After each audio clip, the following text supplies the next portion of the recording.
Bismillahirrahmanirrahim. Assalamualaikum warahmatullahi wabarakatuh. Yang mulia Hakim Konstitusi, para pemohon, kuasa pemohon, dan semua yang hadir di sini. Nama saya Arif Patramijaya. Saya diminta untuk menjadi saksi dalam kapasitas saya selaku Koordinator Tim Pembela Demokrasi Indonesia Jilid 2 atau disingkat TPDI Jilid 2. TPDI ini mendapat kuasa dari 3 orang aktivis yang konsisten punya mimpi negara demokrasi yang berkeadilan. Petrus Haryanto, mantan aktivis Sekjen PRD 96 yang dipenjara karena memperjuangkan demokrasi. Azwar Furgutyama, juru bicara Forum Kota. Dan yang ketiga, Fenry Tendri. Oleh karenanya, pada waktu itu TPDI dan saya sendiri bersedia untuk memberikan bantuan hukum secara pro bono untuk mengadukan pelanggaran kode etik yang dilakukan oleh KPU. Yang perlu kami jelaskan pada pokoknya adalah bahwa dalam persidangan DKPP itu merupakan persidangan yang terlama sepanjang DKPP terbentuk. Kami mendaftarkan bulan November, dibuka persidangan 4 kali, baru diputus Februari 2024. Padahal kita tahu biasanya DKPP tidak lebih dari 2 minggu. Yang mulia, bahwa dalam pengaduan itu DKPP telah memutus perkara pada tanggal 5 Februari 2024. Sebelum saya sampaikan fakta persidangan dan putusannya, izinkan kami menyampaikan satu kutipan dalam kesimpulan TPDI Jilid 2. Without ethic, man has no future. This is to say, mankind without them cannot be itself.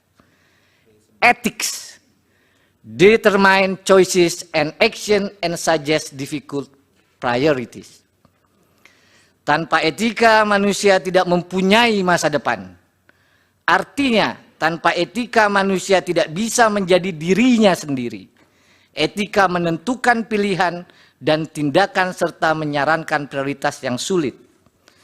Oleh karenanya pada pengaduan ini telah dibuktikan sejumlah fakta-fakta persidangan yang pada intinya DKPP memutus KPU telah melanggar pasal 11 huruf A dan huruf C, pasal 15 huruf C, dan pasal 19 huruf A Peraturan Dewan Kehormatan Penyelenggara Pemilu sehubungan dengan pendaftaran dan pencalonan Saudara Gibran Rakabuming Raka sebagai calon wakil presiden dalam pemilu tahun 2024.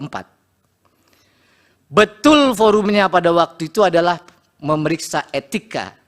Namun isi pasalnya, saya bacakan pasal 11, KPU tidak melakukan tindakan yang secara tegas diperintahkan oleh undang-undang. Itu inti pelanggaran di pasal 11. KPU tidak melakukan tindakan yang mentaati prosedur yang telah ditetapkan dalam peraturan perundang-undangan. Itu adalah isi pasal 11 huruf A dan huruf C. DKPP juga memutus KPU melanggar pasal 15 huruf C yang menyatakan bahwa semestinya KPU dalam melaksanakan tugas dan jabatannya harus didasarkan dalam Undang-Undang Dasar Negara Republik Indonesia, undang-undang dan peraturan yang khusus menyelenggarakan pemilu. Inilah yang dilanggar oleh KPU. Lalu yang terakhir, pasal 19 huruf A, yang menyatakan semestinya KPU menjunjung tinggi Pancasila, Undang-Undang Dasar Negara Republik Indonesia, dan peraturan perundang-undangan. Oleh karenanya yang mulia, DKPP pada tanggal 3 November 2023 memutus mengabulkan pengaduan para pengadu untuk sebagian. Yang kedua, menjatuhkan sanksi peringatan keras terakhir ketiga maksudnya. Dalam perkara 135, 136, 137, 141 kepada saudara Hasyim Asyari selaku teradu 1 pada waktu itu. Yang ketiga, menjatuhkan sanksi peringatan keras kepada semua anggota KPU. Terakhir yang mulia saya sampaikan, kalau saja KPU dalam persidangan itu ahli menyampaikan yang diajukan di bawah sumpah, kalau saja KPU tidak melanggar pasal-pasal yang disebut tadi, pasal 15 huruf C, pasal 19 huruf A, maka tentu saja saudara Gibran Rakabuming Raka tidak akan lolos dalam verifikasi dan ditetapkan sebagai calon wakil presiden dalam pemilu tahun 2004. Pak Petra, itu sudah pendapat yang terakhir itu. Yang terakhir mohon dikesampingkan, saya tutup dengan perkataan terima kasih atas kesempatan yang diberikan yang mulia. Mudah-mudahan apa yang kami sampaikan sebagai saksi dapat bermanfaat. Wassalamualaikum warahmatullahi wabarakatuh. Waalaikumsalam. Bapak tetap di situ. Barangkali ada pertanyaan dari Baik yang para mulia. pihak. Dari kuasa hukum, silakan. Ada yang mulia. Terima kasih yang mulia. Saksi, tadi saksi telah menjelaskan dan mengutip berbagai macam peraturan ya, pasal-pasal yang disebutkan itu secara norma. Yang ingin saya tanyakan tadi juga menyebutkan mengabulkan sebagian dari permohonan yang diajukan oleh saksi, seperti itu toh. Nah, yang ingin saya tanyakan, apa tindakan yang dimasukkan di dalam norma-norma yang disebutkan tadi, terus apa juga yang dimaksudkan sebagian yang dikabulkan tadi, seperti itu. Itu yang pertama. Terus yang kedua, saya ingin mendapat gambaran, karena kita tentunya tidak mengikuti persidangan yang ada di KPP tersebut. Apakah saksi bisa menggambarkan proses persidangan di KPP itu sendiri? Tadi saksi menyatakan tidak hanya sekedar persoalan etik seperti itu, tapi menggambarkan bagaimana proses persidangan itu dan tentunya menghadirkan berbagai macam pihak, termasuk dari pihak Dirjen Perundang-undangan dari Kumham. Apa pandangan dan pendapat Dirjen? Jangan pendapat, Pak. Nggak bisa. Ini Bukan. ahli, saksi soal. Pendapat pada waktu disampaikan di persidangan itu. Setahu saksi ya. Ya, yang silakan. Saya ulangi lagi yang mulia. Apa pandangan dan pendapat yang dikemukakan oleh Dirjen Perundang-undangan Kumham pada waktu persidangan di DKPP itu menyangkut tentang PKPU yang pertama maupun PKPU yang kedua tentang proses pencalonan itu. Terima kasih. Dari termohon, Ada satu pertanyaan saja. silakan. Saya ingin tahu, saudara saksi, apakah di dalam proses di DKPP itu juga dibahas bahwa seluruh pelanggaran yang tadi dimaksudkan oleh kode etik perilaku penyelenggara pemilu itu juga berkaitan dengan azas dan prinsip, azas pemilu dan prinsip penyelenggaraan pemilu. Apakah juga dibahas seperti itu dan berkaitan dengan hal itu? Terima kasih. Baik, dari termohon. Terima kasih majelis kepada saudara saksi. Berdasarkan perkara yang saudara saksi ikuti dan sampai kepada putusan DKPP, bertanya adalah apakah dalam putusan DKPP tersebut KPU dinyatakan tindakannya tetap sah dalam menetapkan Gibran atau tindakan KPU menetapkan Gibran dianggap tidak sah. Terima kasih. Baik, yang diketahui ya Pak Patra. Kemudian dari pihak terkait. Terima kasih yang mulia. Saudara saksi,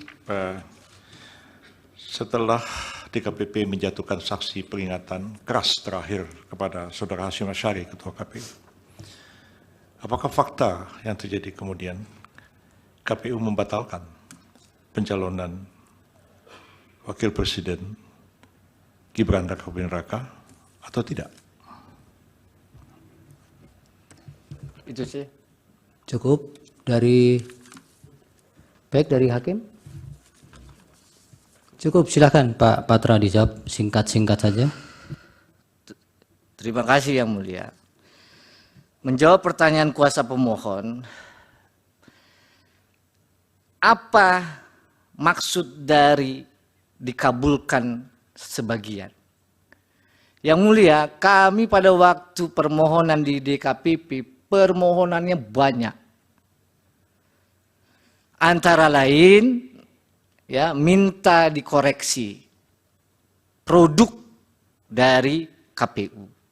Karena kami teringat itu pernah dilakukan oleh DKPP pada saat di bawah Prof. Jimli.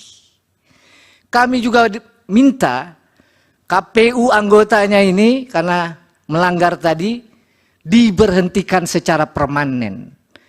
Karena pada waktu DKPP dipimpin oleh Pak Muhammad itu juga dikabulkan.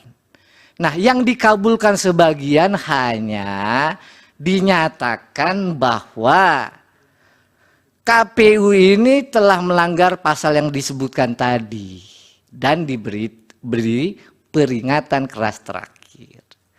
Itu yang pertama. Yang kedua, proses persidangan DKPP memanggil Bawaslu. DKPP memanggil juga Dirjen Peraturan Perundang-undangan.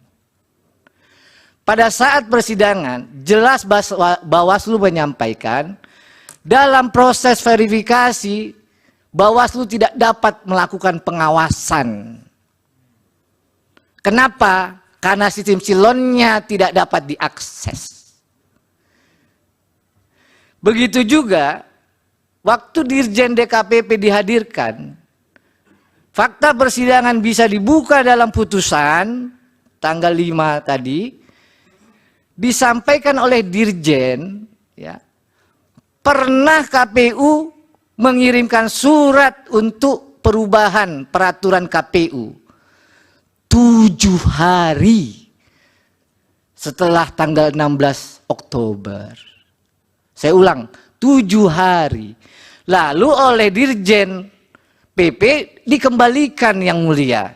Nggak bisa begini KPU. Masa langsung minta draftnya diubah dan disahkan? Harus konsultasi dulu kepada DPR. Maka dikembalikan nih sama Pak Hasim. Tolong dulu, ya, prosesnya konsultasi. Proses itu baru dijalankan setelah 7 hari, barulah ketemu tanggal 3 November, tanggal 3, ya, itu diterbitkan peraturan KPU nomor 23. Ya. Majelis mohon klarifikasi di peraturan mana yang diminta untuk diubah itu Majelis. Tadi ada disebutkan oleh saksi peraturannya, ya, dimintaan KPU untuk diubah. Tahu tapi tidak peraturan mana yang minta diubah? Ya, jadi Yang Mulia, pada waktu KPU ini menerima berkas, Bawaslu menyatakan dalam persidangan mereka menggunakan pedoman pengawasannya dengan menggunakan peraturan nomor 19. Itu yang dia gunakan. Begitu juga KPU. Jadi pada waktu itu, berdasarkan peraturan nomor 19 tahun 2023, syarat capres dan syarat cawapres itu harus paling rendah 40 tahun belum diganti. Ya, itu tidak ditanyakan tadi. Ya, itu tadi yang ditanyakan. Makanya KPU ya bilang bahwa tolong ini saya mau ubah Yang Mulia. Kepada Dirjen PP. Oleh Dirjen PP dikembaliin. Nggak bisa, harus konsultasi ke DPR, DPR dulu. Ulang itu, ya. Iya, gitu. Oke, yang pertanyaan Pak Yani satu lagi. Yang kedua, ini terkait dengan asas, ya. Kalau dalam putusan kita baca, yang dilanggar oleh KPU ini tentu saja asas profesional dan asas menjamin ketidakpastian Pak Bambang. Jadi KPU ini waktu bekerja tidak menjamin kepastian hukum, itu maksud asasnya. Ya, silakan kuasa pemohon mengecek peraturan. Ya, yang dari Pak Bambang, yang ada Nah, tidak sekarang, pembahasan etik itu. Ya, KPU apakah ya menyatakan tidak sah ya di KPP ya. Seperti saya sampaikan, di dalam putusannya hanya dikabulkan sebagian. Jadi DKPP tegas menyatakan bahwa Pak Hasyim Asyari dan anggotanya semua itu telah melanggar 3 pasal. Karena melanggar 3 pasal itu diberi teguran keras terakhir. Di luar itu nggak ada putusan DKPP. Makanya diajukan ke PT UN atau di sini mungkin. Yang ketiga, fakta apakah KPU membatalkan ya? Di dalam putusan DKPP tidak ada amar putusan yang lain-lain. Hanya itu. Ya sudah, itu terus Ya. diulang-ulang. Ya. Cukup. Cukup? Baik. Yang mulia. Majelis Terima kasih. termohon, Apa, Pak? karena ini fakta dan kami juga ada dalam peristiwa itu, penting kami klarifikasi satu hal. Tidak usah, nanti Bapak punya instrumen untuk mengkanter itu. Baik, makasih. Terima kasih Pak Putra. Lebih Mudah-mudahan- kurang saya mohon maaf, kalau ada kekurangan saya juga mohon maaf, kalau ada kebenaran semua datang dari Allah Subhanahu wa taala. Wassalamualaikum warahmatullahi wabarakatuh. Baik, terima kasih. Silakan ahli berikutnya. Download Tribun X sekarang. Menghadirkan lokal menjadi Indonesia.